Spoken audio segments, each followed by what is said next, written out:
My ex said I wasn't good enough. Now I'm promoted, traveling and living my best life while she can't even find a couch to sleep on. I never thought I'd find myself posting here, but I'm seriously losing my mind over what went down 2 weeks ago. It's been eating away at me, and I need to put it out there to see if I'm overreacting or if this whole situation is as insane as it feels. So, get ready because this one's a doozy. Growing up, I was always the little one. My name is Emily, and I'm the youngest of 5 kids. My siblings, Mike, Chris, Rachel, and Josh, were all so much older than me that sometimes I felt like I was part of a different family. By the time I was old enough to start forming memories, they were already moving out, going to college or starting their adult lives. It was like I was an afterthought, a weird tag-along they had to put up with. But even so, I loved them. When you're the youngest kid, you look up to your older siblings like they're heroes. I thought Mike hung the moon when I was little. He was the cool oldest brother who could do no wrong. Chris was quieter and more serious, but I still adored him. Rachel was my big sister, the one I always hoped would let me into her life and show me how to be like her. And Josh, the baby of the older ones, felt the closest to me in age, but even he kept me at arm's length.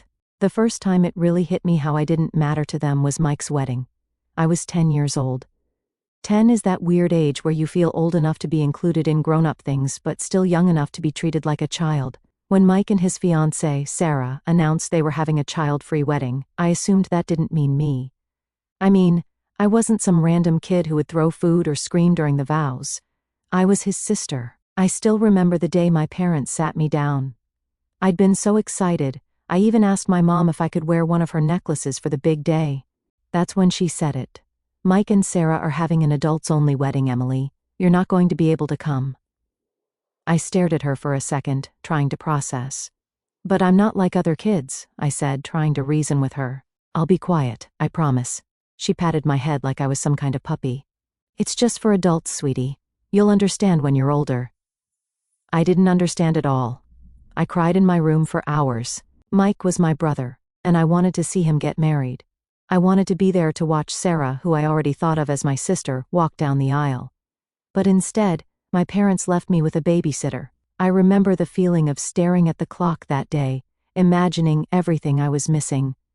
When Mike came home from his honeymoon, I thought maybe he'd bring it up. Maybe he'd say he was sorry I couldn't come or tell me some funny story from the wedding. But he didn't. He acted like I wasn't even a part of it, like I wasn't even worth acknowledging. 2 years later, Chris got engaged. I was 12 by then, and I thought things would be different. I was older, quieter, and very well behaved. I didn't whine or cause a fuss, and I made sure everyone knew it. So, when they said his wedding was child-free too, I thought, okay, but this time I'll be invited. Nope. Once again, I got the same speech. Chris and his fiancée want the wedding to be adults only, Emily. It's not personal. Not personal? It felt personal. How could it not be personal when it happened twice? I tried not to cry this time. I was older and I wanted to act more mature. I didn't beg or scream. I just sat quietly while my parents made their excuses. My mom even tried to comfort me. You'll have your own wedding someday, and it'll be wonderful. You'll see. But it didn't make me feel better. I was starting to realize something. My siblings didn't see me as family, at least not in the way I saw them. When Rachel got engaged, I was 15 by then. I was a full-on teenager who wanted nothing more than to feel included. At first, Rachel didn't even plan on banning kids from her wedding. She wanted everyone to come. But of course, the family had to get involved. My aunts and uncles kept saying things like, "It's so refreshing to have a wedding without kids running wild, and children just make things so chaotic." Eventually, Rachel caved. The rule became no one under 16. I was 15, so close that it felt like a slap in the face. I went to Rachel and asked, "Can I just be an exception? I'm your sister. I'll be quiet, I promise." Rachel looked at me with this serious expression and said, "If I make an exception for you, what about the other kids? It wouldn't be fair." Fair? Are you kidding me? I lost it. I started yelling, "It's not fair that I can't go to any of your weddings. I'm not just some kid, I'm your sister." That's when my parents got involved. I got grounded for 6 months for disrespecting Rachel and causing drama. 6 months. I spent most of that time in my room, just stewing in my anger and hurt. By the time Josh got engaged, when I was 17, I didn't even bother asking. I already knew I wouldn't be invited. Sure enough, the announcement came, child-free wedding. At that point, I was numb to it. I didn't cry, I didn't yell, and I didn't ask why. I just accepted it. But what really stung, my cousin Amanda, who had just turned 18, was invited. I heard about it through the family grapevine. Apparently, they thought 18 was the cutoff. The irony wasn't lost on me. Amanda was only a few months older than me. But she got to go because she'd hit the magical age of adulthood. When my parents asked why I didn't make a big deal congratulating Josh, I just shrugged. I sent him a quick text, "Congrats, hope it's a great day." Then, I locked myself in my room, like I always did. By that point, I had started to check out emotionally.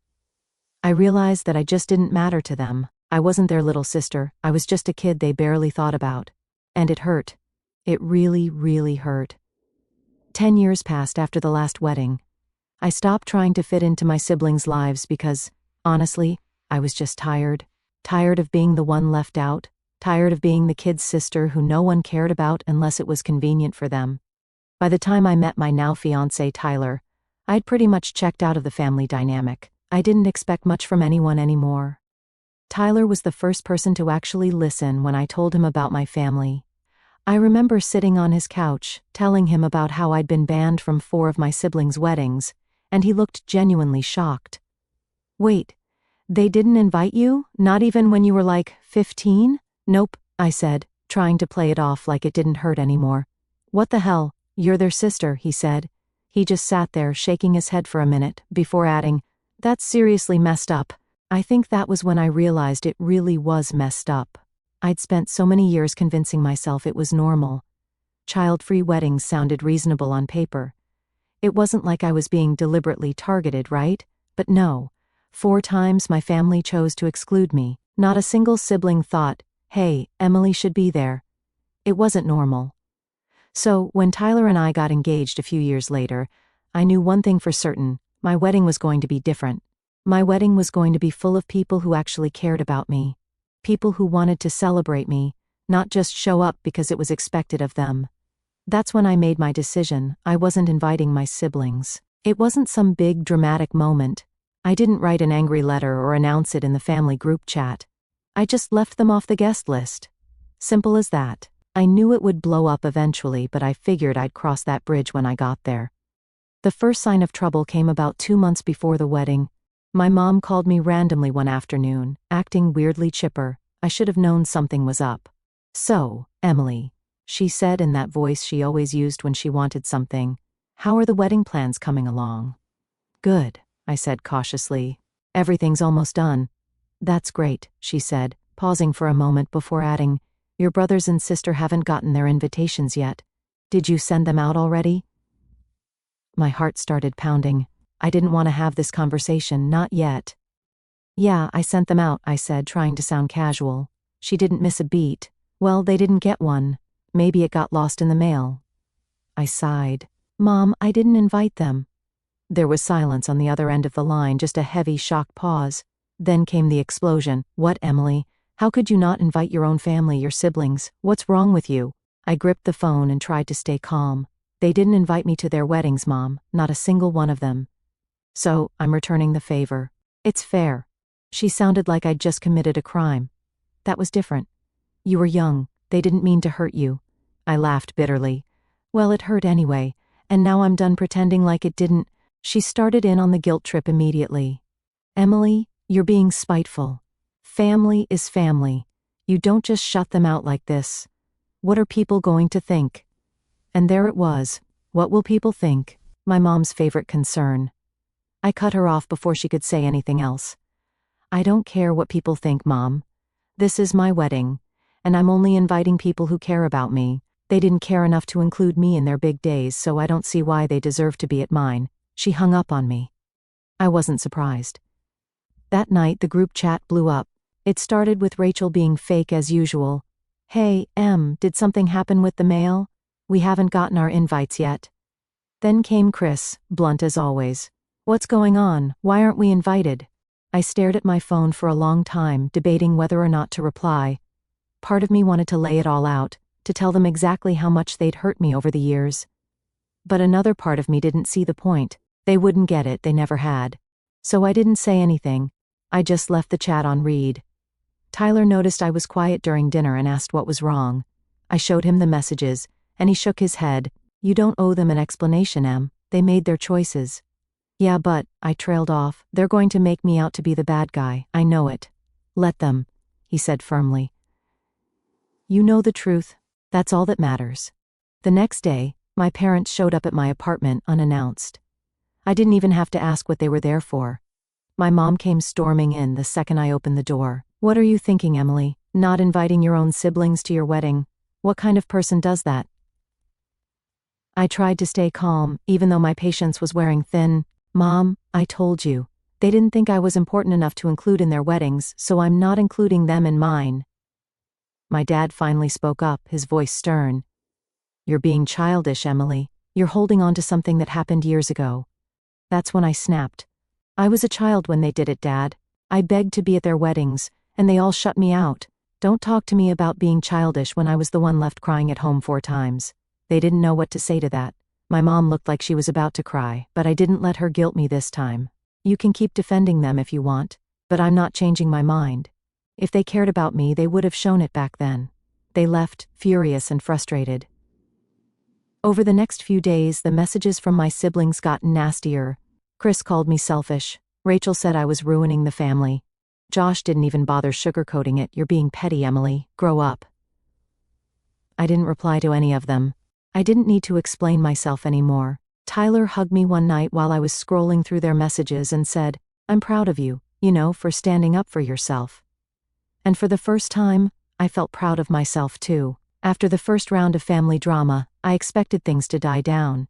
I figured they'd grumble to each other for a while, maybe complain to some distant cousins, and then move on. That's how things usually went when my family didn't get their way. But I underestimated just how big of a deal they were going to make this. It started small. Rachel, of course, couldn't resist posting a passive-aggressive status on Facebook, family is forever, even when some people forget what that word means. I rolled my eyes so hard I thought they might get stuck. Tyler was scrolling next to me on the couch, and when I showed him the post, he shook his head. What is she, 14? Basically, I muttered, trying to brush it off. I told myself it didn't matter. I knew the truth, and I knew I wasn't doing anything wrong. But it still bugged me. It's hard not to feel hurt when your own sister goes out of her way to take shots at you publicly. It didn't stop there. Over the next few days, little jabs started showing up in our extended family group chat. I'd muted it a long time ago, but Tyler still checked his phone one afternoon and said, Emily, you might want to see this. The messages were flying. Rachel, it's so sad when family starts prioritizing petty grudges over love. Chris, I just don't understand. I thought we were better than this. And then Mike, good old I'm the eldest and I know best Mike, decided to take his shot. I never realized how much bitterness you've been holding on to, Emily. It's really sad you're ruining relationships over something that happened years ago. I stared at the screen, my blood boiling. They didn't get it. They still didn't get it. They made it sound like I was blowing a minor issue out of proportion, as if they hadn't spent my entire life excluding me. I wanted to reply.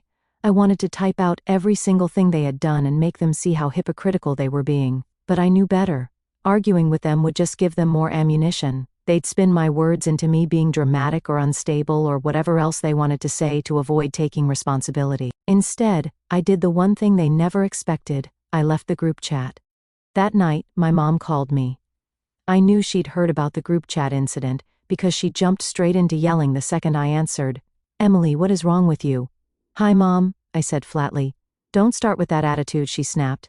Do you know what you've done? Your siblings are heartbroken. You're destroying this family. Heartbroken? I laughed bitterly. They ignored me my entire childhood, but now they're heartbroken? Give me a break. You're being so spiteful, she said.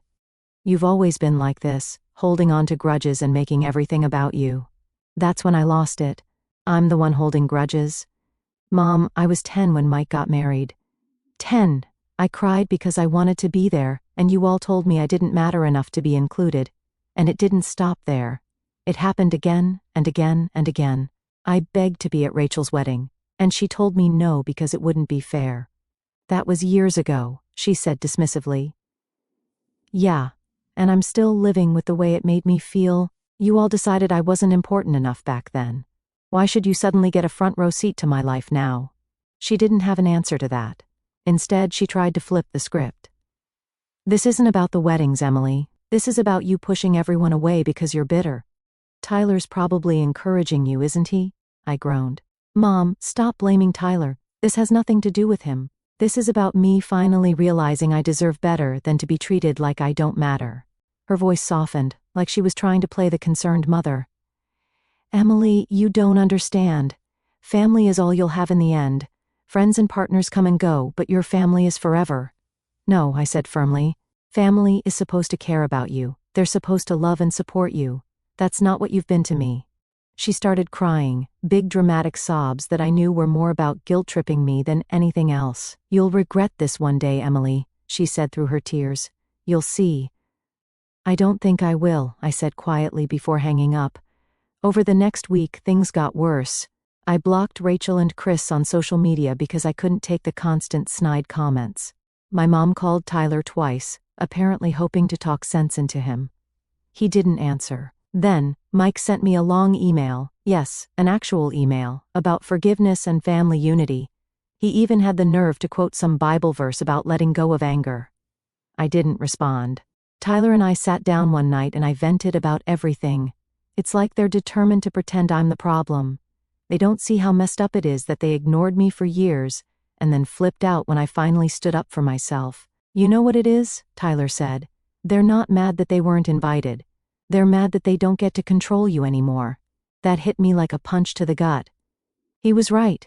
My whole life, my family had treated me like an afterthought, like someone they could dismiss whenever it suited them. But now that I was doing something for myself, something they couldn't control, they couldn't handle it. They'll get over it eventually, I said, though I wasn't sure I believed it. And then Tyler said something that really stuck with me. Maybe they will, maybe they won't. But either way, it's not your problem. He was right. For the first time, I realized I didn't owe my family anything. Not my time, not my attention, and certainly not an invitation to my wedding. A week later, my dad sent me a short, guilt-laden text. Emily, your mom isn't doing well. She's really upset about all of this. Maybe you could reconsider. I stared at it for a long time before replying. Maybe she should have thought about that before ignoring me all those years. I hit send, then blocked his number. For the first time in a long time, I felt free. The weeks leading up to my wedding were a strange mix of excitement and tension. On one hand, I was thrilled to finally marry Tyler and have the day I'd been dreaming of since I was a kid. On the other hand, the drama with my family still lingered like an unwelcome guest. My parents had stopped calling me directly, probably because I'd blocked my mom's number after her last meltdown. But that didn't stop other people. It was when my aunt called me out of the blue. I hadn't spoken to her in years, so I was immediately suspicious when her name popped up on my phone. I answered, and she got right to the point. Emily, honey, I don't understand why you're making such a big deal out of this, she said in her sweet but condescending tone. Family is family. It's not right to leave your siblings out of your wedding, I sighed, gripping the phone a little tighter. Aunt Linda, it's not just about the wedding. This has been years in the making. I'm not going to change my mind. But it's family, she pressed, like that word was supposed to fix everything. I'm sure they didn't mean to hurt you back then. Can't you just let it go and be the bigger person? I closed my eyes, trying not to snap.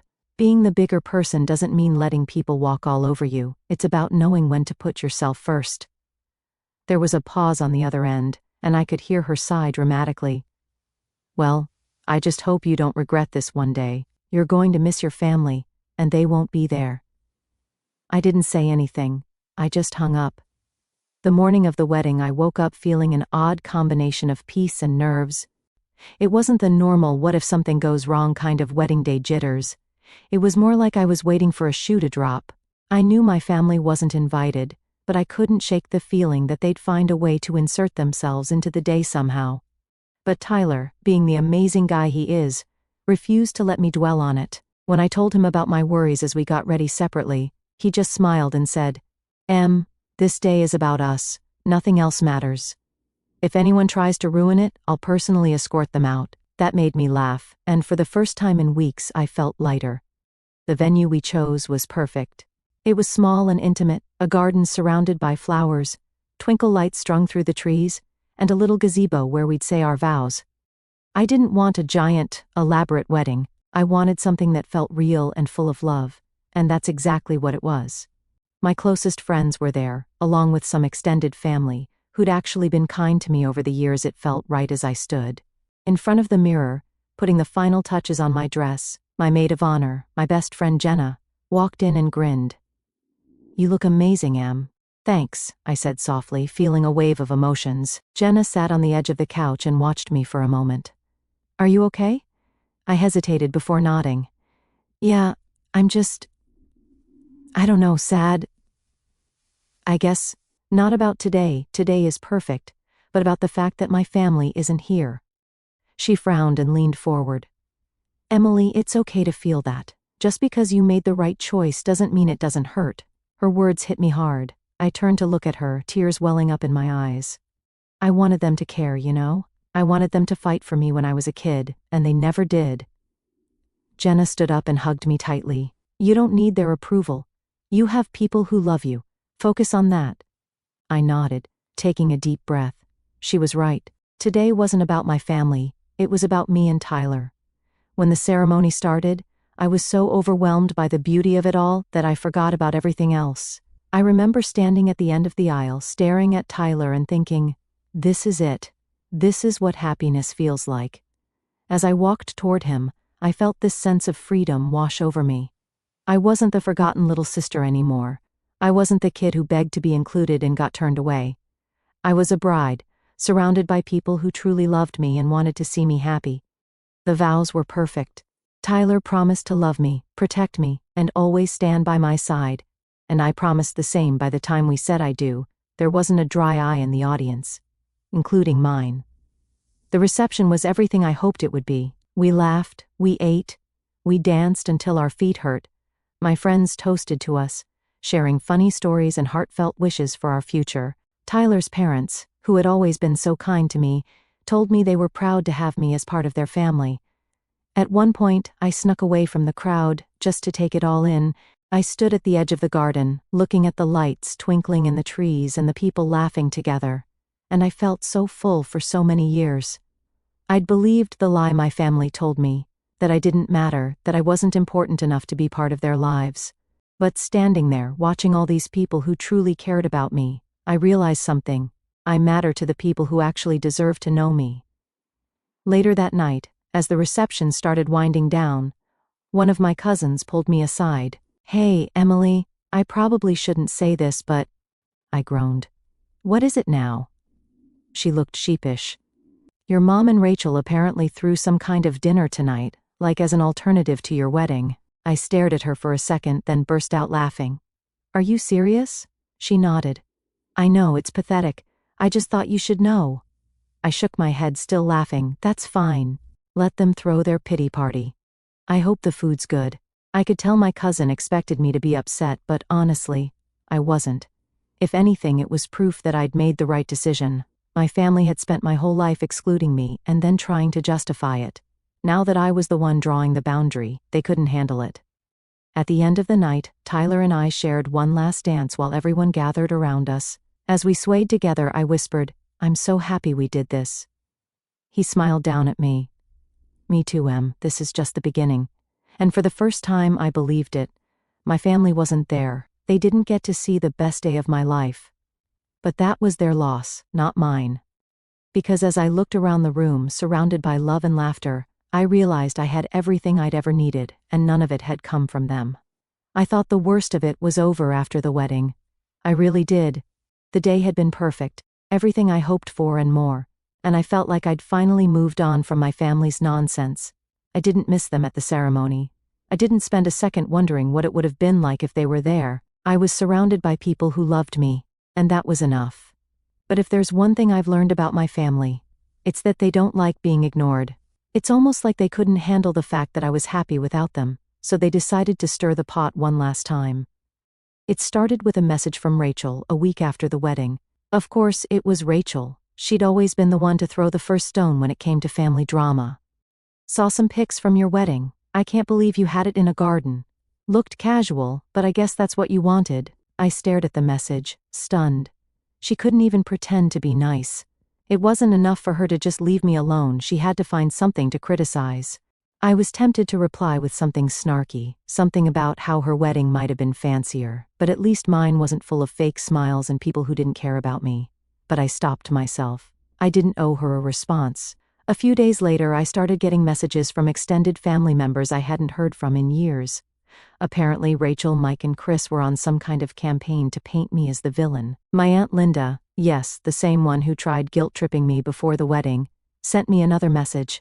Emily, I don't know what happened between you and your siblings, but they're really hurt. Rachel says she tried to reach out, and you're ignoring her. Maybe it's time to let go of the past. I sighed and rolled my eyes. How many times did I have to explain this? How many people did my siblings need to rope into this mess before they realized I wasn't budging? Tyler noticed I was frustrated and sat down beside me. Another guilt trip? He asked, glancing at my phone. Yeah, Aunt Linda again. She says they're hurt. He snorted. Hurt because they can't control you anymore? I smiled faintly. He wasn't wrong. I just don't get it. They ignored me for years. I begged to be included in their lives and they shut me out. Now suddenly, I'm the bad guy for setting boundaries? That's how it always goes, he said softly. When you start protecting yourself, the people who hurt you are the first ones to cry about it. The real low point came a few days later when my mom showed up unannounced. It was a Sunday afternoon, and Tyler and I were having a lazy day, making brunch in pajamas, laughing over burnt pancakes. We heard a knock at the door and I froze. I just knew it was her. Sure enough, I opened the door to find my mom standing there, looking as dramatic as ever. Emily, she said, her voice already carrying that familiar tone of disappointment. We need to talk. I sighed. Mom, now isn't a good time. She didn't care. She pushed the door open slightly, trying to step inside. Tyler appeared behind me, gently putting his hand on my shoulder for support. Emily, please, she continued. This has gone far enough. Your siblings are devastated. Do you really think this is how family should act? I clenched my jaw and kept my voice calm. You don't get to show up here and lecture me, Mom. I invited the people who care about me to my wedding. They didn't make the cut, and that's their fault, not mine. Her face fell into that familiar look of disbelief, like she couldn't comprehend how I could possibly stand up to her. You don't mean that. They love you, Emily. They're your family. No, Mom, I said, my voice firm. Family doesn't make you feel small. Family doesn't leave you out when you're a kid and then demand to be part of your life when it's convenient for them. I spent my entire life trying to prove I mattered to them, and they never cared. I'm done. She blinked, stunned into silence for once. I could tell she wanted to argue, but Tyler stepped forward, his voice gentle but strong. I think it's time for you to leave, he said simply. My mom looked between the two of us, her face a mix of anger and sadness. You'll regret this, Emily, she said, her voice soft now, like she was delivering a prophecy. You'll miss us one day, and we won't be there. I met her eyes unflinching. No, Mom, I won't. Tyler shut the door behind her. For a moment I just stood there, trying to process it. I thought I'd feel guilty, but I didn't. I felt relief. The next day, I got a text from Chris. Mom said she came to talk to you, and you slammed the door in her face. Real mature, Emily. You've turned into someone I don't even recognize. I read the message aloud to Tyler, who shook his head. Block him. You don't need that. And I did. One by one, I blocked every sibling and relative who decided to pile onto the guilt train. I realized something important that day. I didn't owe them my time, my energy, or even an explanation. For years they made me feel invisible. Now, I was taking control. The weeks that followed were quiet, for the first time in a long time. Without the constant messages and passive-aggressive comments, I finally felt like I could breathe. Tyler and I focused on settling into married life, decorating our little apartment and planning our future. One night we sat on the couch watching some cheesy movie, and Tyler turned to me. Do you regret it at all, not having them at the wedding? I thought about it for a moment before shaking my head. No. I thought I would, but I don't.